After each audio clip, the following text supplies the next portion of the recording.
வணக்க மக்களே, welcome to the ஃபென்சர் show. இன்னைக்கு ஷோல நம்ம பார்க்க போறது டுகெதர் அப்படின்ற இங்கிலீஷ் மூவியோட ரிவ்யூ. இந்த படம் வந்து பிரைம்ல தமிழ் டப்பிங்கோட அவைலபிளா இருக்கு. இந்த படம் ஒரு பயங்கர டார்க் அண்ட் டிஸ்டர்பிங்கான பாடி ஹாரர் அப்படின்னே சொல்லுவேன். அந்த டுகெதர் அப்படின்ற டைட்டிலுக்கு ஏத்த மாதிரியே ஒரு வித்தியாசமான செயற்கையை மையமா வச்சு இந்த கதை நகருது. அதாவது ஒரு குகைக்குள்ள இருக்கக்கூடிய மாய நீர் அப்படின்னு சொல்லலாம். அந்த நீரை குடிச்சிட்டாங்க அப்படின்னா 2 உடல்களும் ஒட்டிரும் அப்படின்ற மாதிரியான ஒரு தீம்ல நகரக்கூடிய கதை.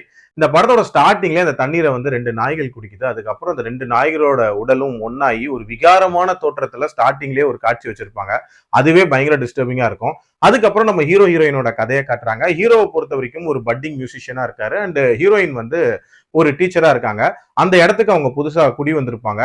அண்ட் இவங்களுக்குள்ள அந்த பிசிக்கல் ரிலேஷன்ஷிப் அப்படின்றது ப்ராப்பரா இருக்காது. அதுக்கு முக்கியமான காரணம் ஹீரோ கொஞ்சம் மென்டலா டிஸ்டர்ப் ஆயிருப்பாரு அவர் வாழ்க்கையில நடந்த சில சம்பவங்களால.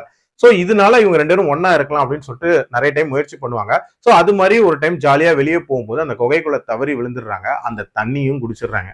அதுக்கப்புறம் என்ன மாதிரியான சம்பவங்கள் நடக்குது, இவங்களுக்கு என்ன ஆகுது, டுவர்ட்ஸ் தி எண்ட் யார் தப்பிச்சா அப்படின்ற மாதிரி நிறைய விஷயங்களை சொல்லக்கூடிய ஒரு படம் தான் இந்த படம்.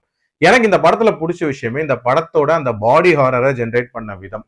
சும்மா மிரட்டி விட்டுருந்தாங்க அப்படின்னே சொல்லலாம். அதுலயும் சின்ன சின்னதா வந்து அந்த ஒற்றை காட்சிகளை வந்து காட்டிட்டு இருப்பாங்க. கை ஒட்டுது, கிஸ் பண்ணும்போது உதடு ஒட்டுது, இந்த மாதிரி சின்ன சின்னதா காட்டிட்டு இருப்பாங்க.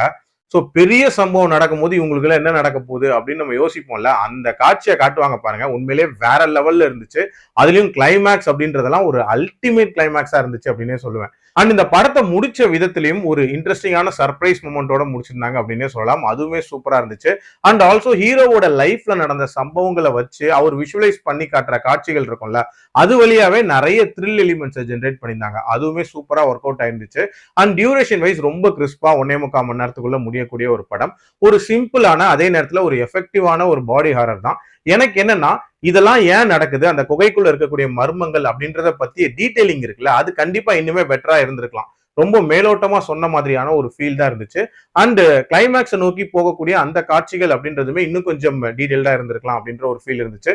மத்தபடி இது ஒரு தரமான பாடி ஹாரர் மூவி. கண்டிப்பா ட்ரை பண்ணி பார்க்கலாம். என்னோட ரேட்டிங் 3.3 அவுட் ஆஃப் 5. ஆனா வெரி ஸ்ட்ரிக்ட்லி ஃபார் அடல்ட்ஸ். ப்ராப்பரான அடல்ட் சீனுமே இருக்கு அண்ட் கோரியான காட்சிகளுமே இருக்கு. ஸோ அதுக்கேற்ற மாதிரி பிளான் பண்ணிக்கோங்க. மீண்டும் அடுத்த விமர்சனத்தில் சந்திக்கிறேன். நன்றி, வணக்கம்.